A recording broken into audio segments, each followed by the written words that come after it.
Caros amigos em Cristo, salve Maria. Essa é a nossa quinta aula do Catecismo contra a falsa aparição. Nessa aula, nós vamos dar início à questão da investigação que a Igreja procede de uma presumível aparição. Nós precisamos compreender que a Santa Igreja Católica Apostólica Romana recebeu uma ordem do próprio fundador da Santa Igreja, que é Cristo Nosso Senhor.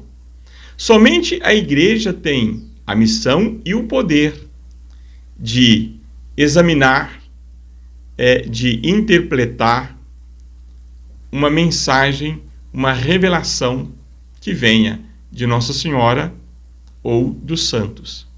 E essa interpretação não é como alguns videntes hoje, falsos videntes hoje, mostram na internet, interpretação de enigmas, de mensagens enigmáticas, apocalípticas, que só falam de tragédias, catástrofes naturais. Não se trata disso. A investigação que a Igreja procede é com base na verdade revelada. A verdade é revelada por Deus através de nosso Jesus Cristo, que estão na Sagrada Escritura. 2000 anos após a paixão, morte e ressurreição de nosso Jesus Cristo, a verdade é revelada por Ele, já está, podemos dizer, demasiadamente estudada e transmitida e ensinada pela Santa Igreja. Então, quando nós estamos advertindo sobre as falsas aparições, como Anguera, Medjugorje, Arujá, Luz Maria de Bonilha, o Vale da Imaculada e também os ditos canais de pseudos católicos que exploram essas falsas aparições, como Alê Machado e outros, nós estamos justamente trazendo aqui esta base que a Igreja já nos deu, para não embarcarmos nessa falsa aparição, acreditarmos nessas falsas revelações, sempre explorando o fim do mundo e também causando medo e pavor, dizendo que as catástrofes naturais já foram previstas por Nossa Senhora, principalmente de Anguera. Então, o que nós vamos apresentar aqui é o que a Igreja nos ensina para nós observarmos. Então, o primeiro ponto, o bispo local deu início a um processo e autorizou o culto no local? Esse é o primeiro ponto. Então vamos ver o que as novas normas publicadas agora, recente, em maio de 2024, nos diz sobre como a Igreja deve proceder. Ou seja, não havendo esse procedimento do bispo local, ao tomar conhecimento de uma presumível aparição, nós devemos ficar com o pé atrás. E também, enquanto católicos, os católicos do local devem cobrar que o bispo proceda com essa primeira investigação.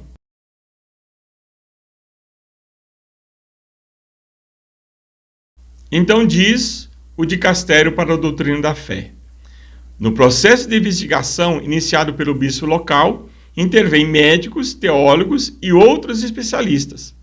O processo é dirigido por normas estabelecidas pela Congregação para a Doutrina da Fé, hoje Dicastério para a Doutrina da Fé. Quando a autoridade eclesiástica for informada sobre uma presumível aparição ou revelação, será sua tarefa. Então, é obrigação do bispo. 1. Julgar sobre o fato segundo critérios positivos e negativos. 2. Em seguida, se esse exame chegar a uma conclusão favorável, permitir algumas manifestações públicas de culto ou devoção, prosseguindo na vigilância sobre elas com grande prudência. Isso equivale a uma fórmula, que quer dizer, por enquanto não há impedimento. Então aqui cabe nós ressaltarmos.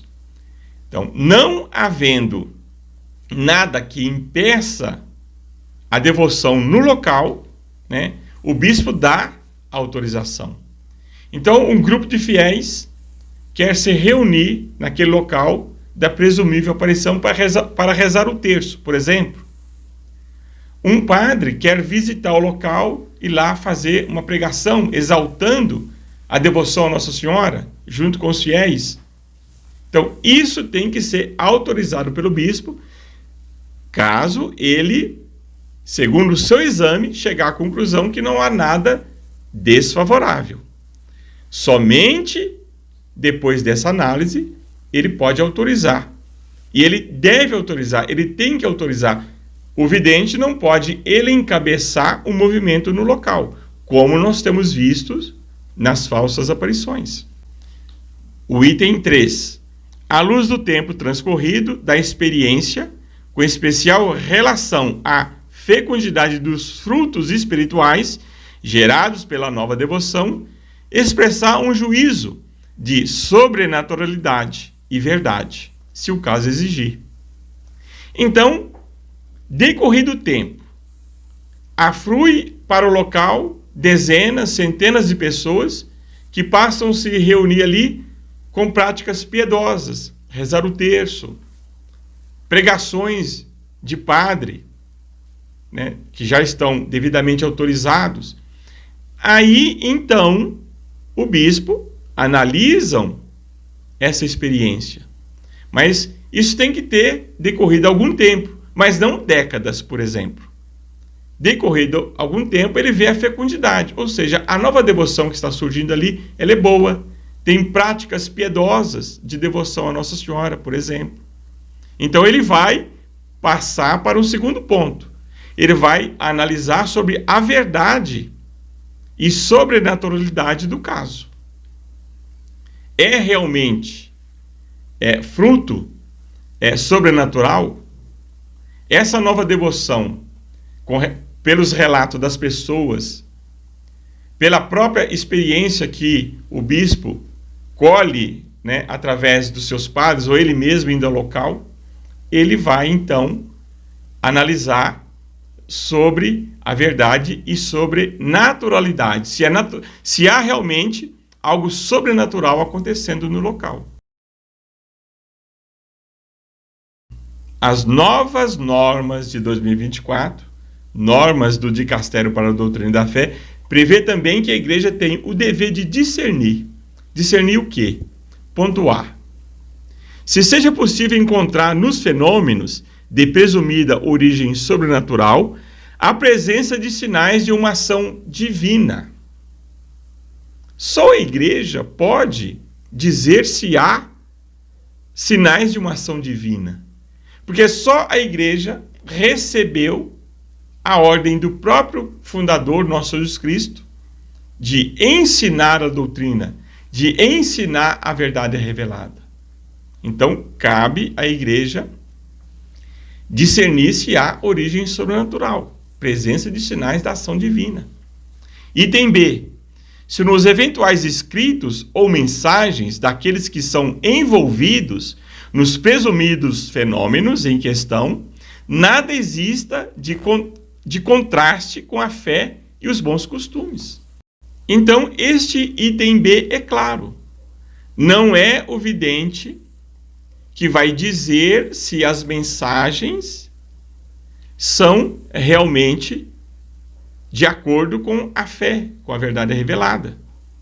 Não se trata de interpretar enigmas que porventura tenha nesses textos, porque profecia de Nossa Senhora ou dos santos é anunciar um acontecimento futuro. Não se trata de enigmas a ser decifrado e que só o vidente tem esse poder de decifrar. Não se trata disso. A interpretação de uma mensagem ou revelação, seja de Nossa Senhora ou de santos, é missão da igreja, e essa interpretação é segundo a verdade revelada por Deus através de nosso Jesus Cristo. C. Se seja lícito valorizar seus frutos espirituais, ou se resulte necessário purificá-los de elementos problemáticos, ou colocar de sobreaviso os fiéis quanto aos perigos deles derivantes. O item C deixa claro que cabe à igreja dar o devido valor a esses escritos, analisando segundo a doutrina católica. E caso haja erros, purificá-los e orientar, né, os católicos sobre os seus perigos. Portanto, um vidente, tendo ele recebido uma mensagem, uma revelação de Nossa Senhora ou de santos, não é permitido a eles publicá-los sem a devida análise da igreja. Então, é o que nós estamos vendo nos canais dito católicos, nos canais de falsos videntes. Eles detêm o poder. Eles são donos da revelação. Então, isso nunca houve antes na história da igreja, das aparições de Nossa Senhora. Porque, como diz o dicastério, é preciso analisar se é lícito valorizar seus frutos espirituais ou se resulte necessário purificá-los. Advertir aos católicos que estão aderindo a essas revelações dos seus perigos contra a fé. Como, por exemplo, nós temos vistos aí vários erros, várias contradições, até heresias sendo difundido como se fosse revelação de Nossa Senhora. Ou são divulgados, espalhados pelos seus falsos videntes, esses erros e heresias. Item D. Se seja aconselhável uma valorização pastoral por parte da autoridade eclesiástica competente. Então, essa valorização pastoral dos frutos, do movimento que surgiu ali, construção de uma capela, de um santuário, isso é competência da igreja, da autoridade eclesiástica, que inicia com o bispo local, dando as primeiras autorizações, depois, analisando os frutos, né, gerado no local, a devoção, etc. E um terceiro ponto, levar ao dicastério do Vaticano para aí dar exatamente a valorização pastoral, ou seja, estendendo o culto para toda a diocese da presumível aparição e para toda a igreja. Mas o que nós estamos vendo hoje é que os videntes, os falsos videntes, os falsos canais católicos, por si, por eles mesmos, eles estão tornando essas aparições verdadeiras sem o devido estudo e autorização da Santa Igreja. E há casos até da conivência de alguns bispos, como é o caso de Arujá, que nós devemos ficar muito, mas muito atentos do que vai surgir dali. Porque, da mesma forma, há lá uma associação cujo presidente é o vidente. Então, caros amigos em Cristo, nós devemos observar essas normas da Santa Igreja. Nós não podemos aderir a uma presumível aparição se não há a devida autorização da devoção no local, ou seja, do culto a Nossa Senhora no local, se não há o devido acompanhamento por parte do bispo através de uma comissão que vão acompanhando os frutos, o que está originando dali.